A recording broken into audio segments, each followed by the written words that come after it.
అవును, నేను పాపం చేశాను. అయితే ఇప్పుడేంటి అని నీవు అనుకోవచ్చు. అయితే విను చెప్తా. నీవు పాపం చేశావు అంటే నీకు ఖచ్చితంగా శిక్ష ఉంటుంది. నీవే కాదు, ఏ మానవుడైనా సరే తన జీవితంలో ఇష్టానుసారంగా పాపం చేస్తూ పాప జీవితం జీవిస్తూ చనిపోతే శిక్షపడే లోకాన్ని తప్పించుకోలేడు. నీతిగా యథార్థంగా జీవిస్తూ చనిపోతే మాత్రమే సంతోషకరమైన స్థలానికి వెళ్తాడు. అయితే నీతిగా జీవించడం ఈ లోకంలో ఏ మానవుడికి చేతకాదు.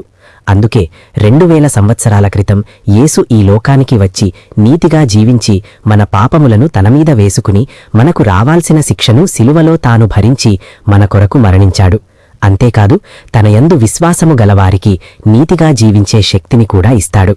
కాబట్టి ఒకసారి ఆలోచించు, మనకంటే ముందు ఎందరో చనిపోయి వారి వారి పాపములను బట్టి శిక్షింపబడుతూ ఉన్నారు.